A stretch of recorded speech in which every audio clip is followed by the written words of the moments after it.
السلام عليكم، اخباركم؟ يا رب تكونوا بخير. معكم محمد علي من قناه نجرب وفيديو جديد.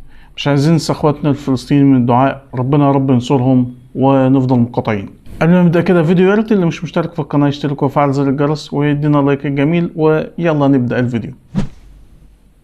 فيديو النهارده عن المأكولات السورية او المطاعم السورية. المطعم ده ليه 18 فرع حوالين العالم، تقريبا 12 مطعم في سوريا، مش عارف كام واحد في العراق وواحد في دبي، وده اول واحد في مصر. واول ما فكر يفتح في مصر فتح فين؟ في فيصل. فيصل دي دولة يا جماعة، يعني مش بقول لكم هتبقى اكبر فود كورت في العالم تقريبا. المطعم ده اسمه مأكولات الشام. تعال نشوف الاوردر بتاعنا.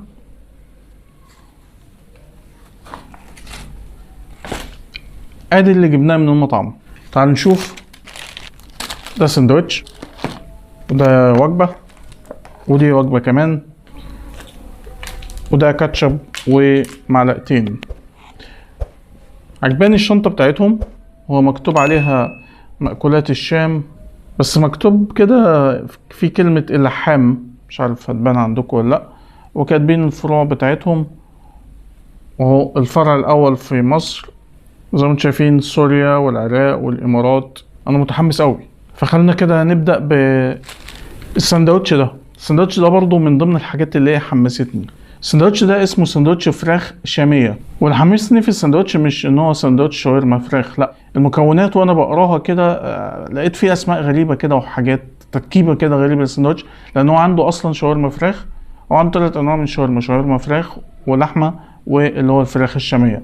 فهو اصلا يعني اللي شدني هو بص المكونات: عيش سوري مع تومية ومخلل وبطاطس، تمام، ودبس رمان، ماشي، وسبايسي، اوكي، وصقلاع او يعني انا مش عارف انطقها صح، بس هكتبها لكم كده على الشاشه كده هنا. يا ريت كده اللي يعرف معنى الكلمه دي ايه يكتبها في الكومنتات، فيمكن الكلمه دي هي اللي خلتني اشتري السندوتش ده او اجيب السندوتش ده ونجربه. طيب تعالوا كده نشوف السندوتش اللي معانا. طيب هو سعر السندوتش ده 85 جنيه، بس يعني باين عليه ان هو ما شاء الله عملاق. طبعا زي اي سندوتش سوري، العيش السوري واخد التحميصة بتاعته، بس السندوتش ضخم اوي. تعال نجيب كده سكينة ونقسم النص عشان نشوف المكونات.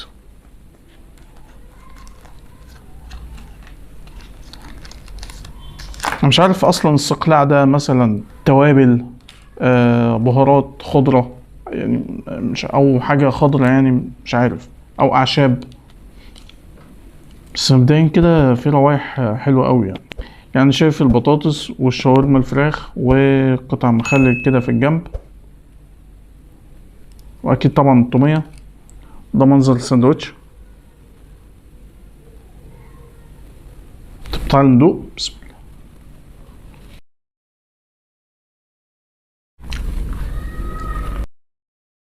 طيب هو السبايس واضح قوي فيه، بس يعني ما حسيتش قوي بالصقلاع ده ولا دبس رمان. يمكن في مزازة شوية جاية من دبس رمان.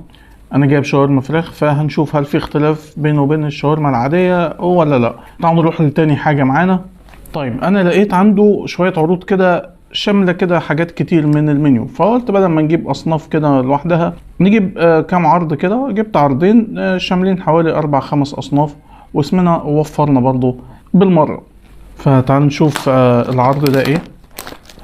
الروائح بصراحة حلوة، والاكل لسه جاي سخن. ده عرض 6 قطع شاورما ميكس و2 ستريبس. دول حجمهم محترم بصراحة، وتومية وبطاطس وقطعتين مخلل اللي هو بيبقى جزر وبنجر وخيار.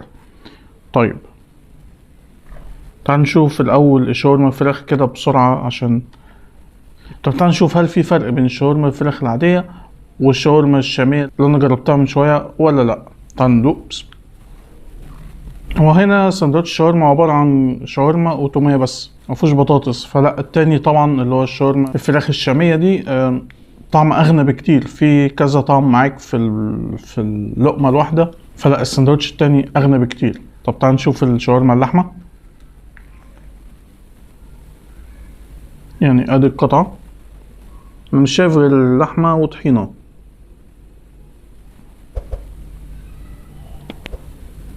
مش شايف اي خضرة، اي بقدونس، اي حاجة زي الشاورما المصري بتاعتنا، لا مفيش.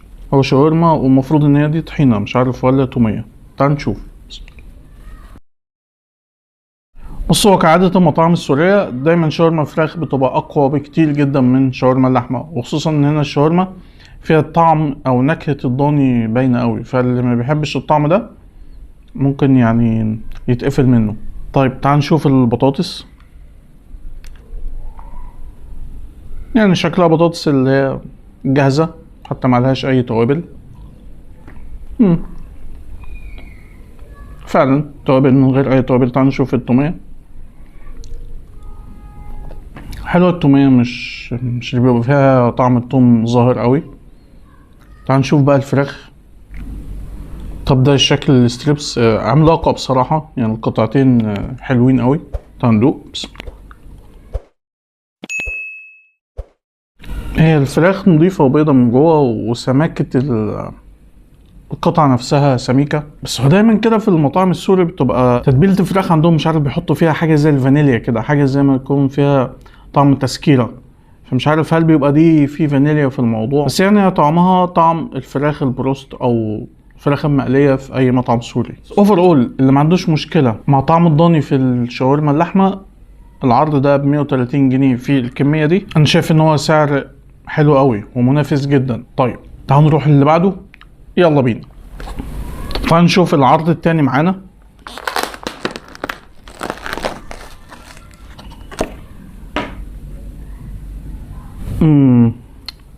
ليه بقى كده؟